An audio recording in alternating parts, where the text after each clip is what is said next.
ఈ శాఖలు కేటాయించారు. నారాయణకు మున్సిపల్ పట్టణాభివృద్ధి శాఖను నారాయణకు కేటాయించారు. గతంలో కూడా ఆయన ఆ శాఖ బాధ్యతలు నిర్వహించిన అనుభవం ఉంది. కొల్లు రవీంద్రకు ఎక్సైజ్ గనులు ఎక్స్పెక్ట్ చేసిందే కొల్లు రవీంద్రకు ఎక్సైజ్ గనుల శాఖను కేటాయిస్తారని ఆర్టీవీ ముందుగానే చెప్పింది.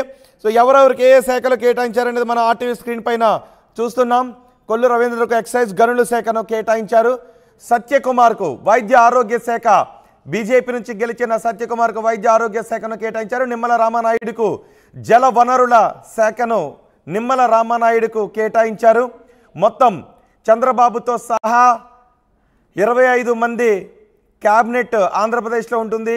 చంద్రబాబు తన టీంకు శాఖలు కేటాయిస్తున్నారు. గొట్టిపాటి రవికుమార్కు విద్యుత్ శాఖ, వంగలపూడి అనితకు హోంశాఖ మహిళకే కేటాయిస్తారు అని ఆర్టీవీ ముందుగానే చెప్పింది. అనితకు హోంశాఖను కేటాయించే అవకాశం ఉంటుందని ఆర్టీవీ ముందుగానే చెప్పింది. ఇప్పుడు అవే ఇక్కడికి వస్తూ ఉన్నాయి. ఎన్ఎండి ఫరూక్ మైనార్టీ న్యాయశాఖ, రామనారాయణ రెడ్డికి దేవాదాయ శాఖను కేటాయించారు. పయ్యావుల కేశవ్కు ఆర్థిక శాఖను పయ్యావుల కేశవ్కు కేటాయించారు. అనగాని సత్యప్రసాద్కు రెవెన్యూ శాఖను కేటాయించారు. ఒకసారి మా ప్రతినిధి రాజేష్తో మాట్లాడదాం.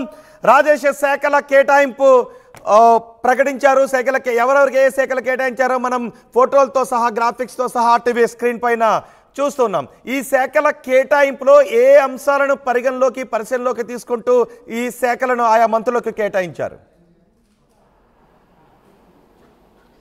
అంటే సమర్థతతో పాటు వాళ్ళు ఏ శాఖల నిర్వహణ సంబంధించి ఏ విధంగా ఉంటుందనే దానిపైన కసరత్తు చంద్రబాబు 3 రోజుల పాటు కసరత్తు చేసి శాఖల కేటాయింపు అయితే చేశారు. కొన్ని అనూహ్య నిర్ణయాలు కూడా దీంట్లో కట్టబడ్డాయి. ముఖ్యంగా లోకేష్, పవన్ కళ్యాణ్ ఇద్దరికి సంబంధించిన అంశంలో ఒకవైతే అయితే రెండోది కీలకమైన ఆర్థిక శాఖ, రెవెన్యూ, ఈ 2 శాఖలు ఎవరు కేటాయిస్తారనే అంశం మీద పెద్ద ఎత్తున చర్చ జరిగింది. ఈ నేపథ్యంలోనే ఆర్టీవీ ముందుగా చెప్పినట్టే రెవెన్యూ ఆర్థిక శాఖను పయ్యావుల కేశవకి కేటాయించారు. ఇక రెవెన్యూ శాఖ రామనారాయణ రెడ్డికి వెళుతుంది అనుకున్నారు. కానీ అనూహ్యంగా అనగాని రేపటి నుంచి వరుసనే 3 సార్లు గెలిచినటువంటి అనగాని సత్యప్రసాద్కి రెవెన్యూ శాఖని కట్టబెట్టారు. రెవెన్యూ శాఖ ప్రస్తుతం అనగాని సత్యప్రసాద్ కేటాయించారు. రెవెన్యూ రిజిస్ట్రేషన్ స్టాంప్స్ని ఆయనకి కేటాయించిన పరిస్థితి. వాటితో పాటు ఇరిగేషన్ కూడా చాలా కీలకమైన శాఖ. ఇరిగేషన్ చూస్తే కనుక ఇరిగేషన్ శాఖకు చూస్తే కనుక ముందుగా మనం చూస్తే కనుక మిగతా శాఖలు చూస్తే కనుక 24 మంత్రులు ఒకసారి చూస్తే కనుక పవన్ కళ్యాణ్కి పంచాయతీరాజ్, రూరల్ డెవలప్మెంట్, అదేవిధంగా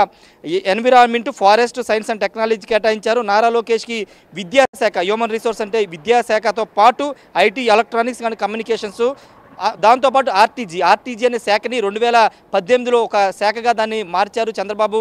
ఇప్పుడు ఆ శాఖని ఆర్టీజీ శాఖను కూడా నారా లోకేష్ కేటాయించారు. అగ్రికల్చర్ సంబంధించిన అన్ని అగ్రికల్చర్, మార్కెటింగ్, అదేవిధంగా animal husbandry, dairy development, fisheries ఇవన్నీ కూడా కింజరపు అచ్చెన్నాయుడికి అయితే కేటాయించారు. కీలకమైన శాఖలు ఇవి కూడా.